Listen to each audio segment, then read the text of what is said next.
Il y a 25 ans environ, alors que j'animais un stage chez IBM, l'un des ingénieurs me confia qu'il travaillait sur une application, enfin un système qui reconnaîtrait les mots prononcés et qui les écrirait sur un écran, sur un papier, etc.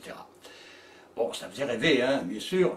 Et bien, maintenant, évidemment, c'est arrivé, puisqu'on trouve ça sur les smartphones et sur pas mal de logiciels même, hein, quand on est sur un ordinateur.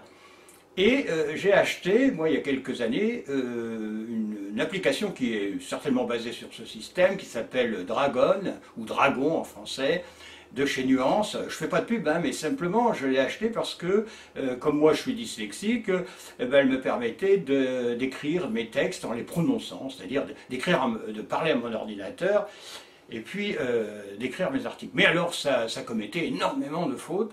Mais au fil des mises à jour, on était arrivé aujourd'hui à des applications qui fonctionnent très très bien. Il y a peu d'erreurs, hein, c'est remarquable. Et c'est pour ça que je vous en parle, parce que du point de vue de la dyslexie, un enfant, vous lui mettez cette application sur une tablette ou un ordinateur, et il va s'amuser à écrire, composer sa rédaction, etc., simplement en parlant.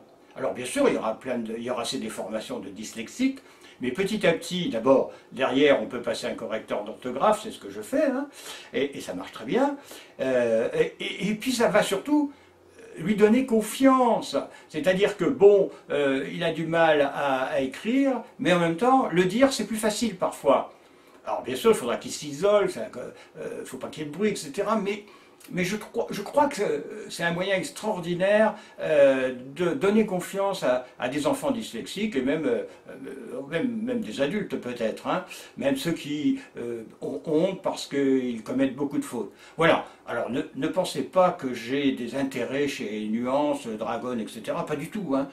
Mais la dernière version m'a tellement enthousiasmé. Ah oui, un point important aussi, moi j'ai la version grand public, la moins chère. Il est évident que si on peut s'offrir la version professionnelle, ça doit être encore beaucoup plus performant. Mais déjà, pour les dyslexiques, la version grand public, c'est un petit investissement. Je crois que c'est pas loin quand même de, je sais plus, de 80 € quand même, hein. Oui, c'est un investissement, mais ça vaut vraiment le coup, hein. Et vraiment, pour donner confiance à... Bah, allez, je me répète, à bientôt.